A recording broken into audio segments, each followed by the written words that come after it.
Je laisse la parole à Julien qui va nous présenter quelques diapositives sur donc le sujet des blocs de la paroi thoracique antérieure et ensuite on passera sur le modèle.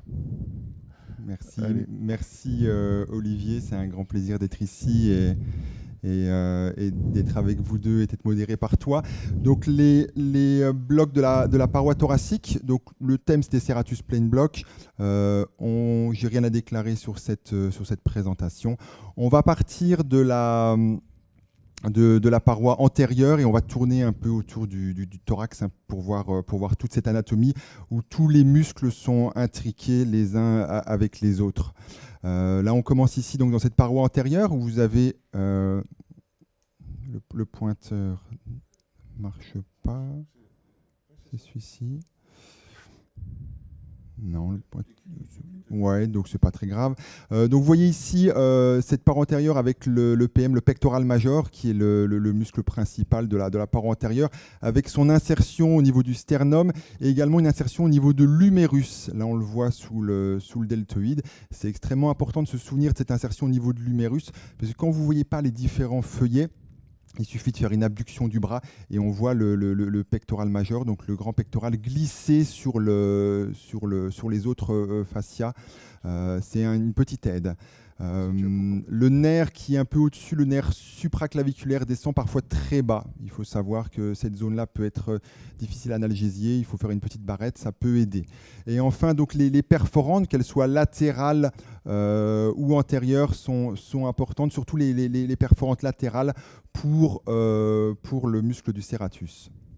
Voilà, donc ce grand pectoral ici, on va le découper. Hein, et on va tomber sur un plus petit muscle là, qui est en forme de triangle, le petit pectoral, qui est inséré sur les côtes et sur l'apophyse coracoïde. Donc quand vous faites une abduction du bras, c'est possible que vous tiriez l'omoplate avec vous. Donc il faudra juste une petite abduction pour voir ce glissement. Si vous tirez l'omoplate, forcément le petit pectoral va également bouger. Voilà. Donc quand on a découpé le grand pectoral, on tombe sur ce petit muscle triangulaire avec deux branches de nerfs, le nerf latéral et médial du pectoral, qui sont les nerfs principaux à analgésier dans le bloc, un bloc superficiel, donc le PEX 1, le premier bloc décrit par Raphaël Blanco. Voilà, ce bloc avec la représentation sonographique en haut à droite, avec les différentes couches musculaires, hein, le pectoral majeur, le pectoral minor et le serratus juste en dessous. Voilà.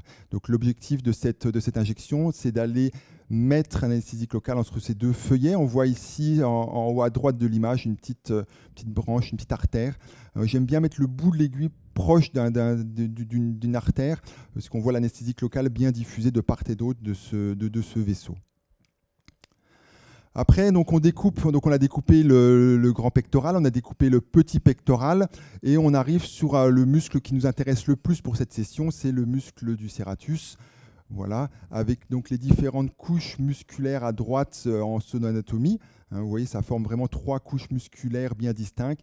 Et vous voyez les côtes en dessous qui sont notées par R. On dit R pour RIPS.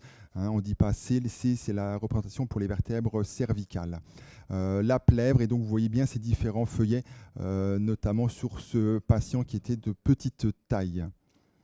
Donc voilà, le petit pectoral, sur cette représentation, on le découpe et on arrive sur le muscle qui nous intéresse le plus, donc le muscle du serratus, qui a son insertion sur le bord médial de l'omoplate, qui va passer entre l'omoplate et la cage thoracique, là, c'est un muscle accessoire, et qui va épouser un peu comme ferait une main de part et d'autre de la cage thoracique. La partie antérieure de ce muscle est extrêmement fine, on va le voir sur la sonoanatomie, et la partie latérale est bien plus épaisse, bien plus charnue. Donc là, on a une innervation propre. Hein, le nerf long thoracique, c'est l'innervation propre du muscle serratus. Et un peu plus en postérieur, on a le nerf thoracodorsal, qui est l'innervation du muscle grand dorsal, qui est quelque chose d'important, puisque ça va être une représentation anatomique essentielle pour réaliser le bloc du serratus. Le nerf intercostiobrachial, de T2, c'est également essentiel, notamment pour une injection au-dessus du serratus. On voit qu'il y a deux types d'injections sur le serratus. Une injection en dessous du serratus, on dit below serratus, ou alors au-dessus du serratus. Pour tout ce qui est chirurgie axillaire, un curage axillaire en chirurgie mammaire, il est probablement plus important d'injecter au-dessus du serratus et d'avoir une diffusion vers cet espace-là pour une analgésie optimale.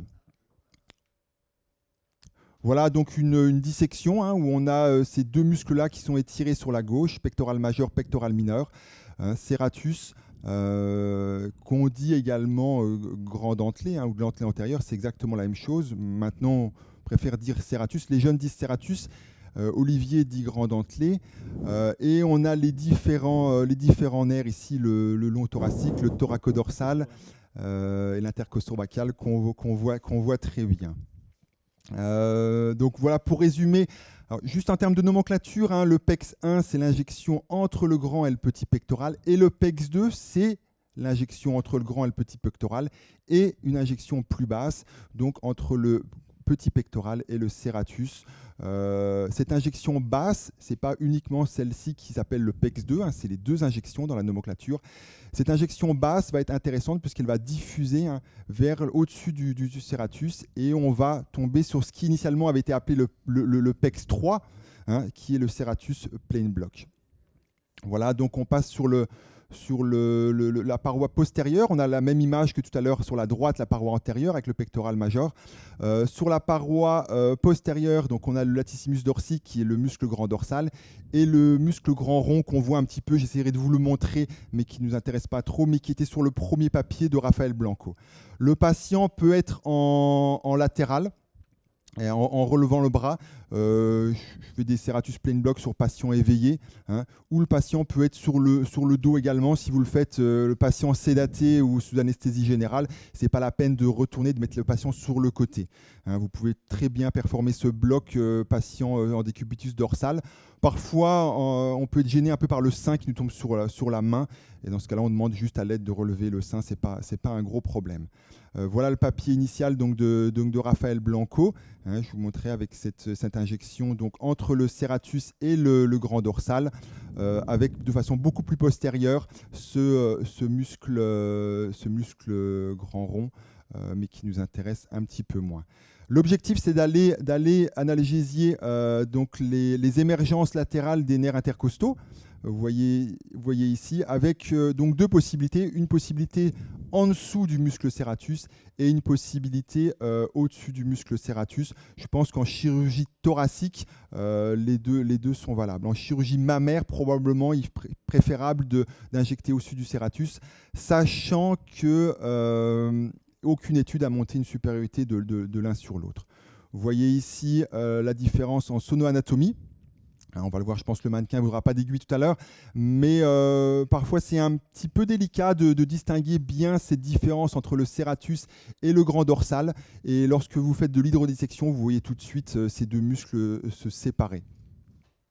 Voilà ici pour la dernière diapositive la dermatographie, la représentation de l'analgésie au niveau de la cage thoracique, que ce soit en antérieur ou en latéral. Donc ce papier était intéressant, c'est celui qui a vraiment introduit ce bloc-là. Voilà, je vous remercie beaucoup et on va passer donc à la sonoanatomie.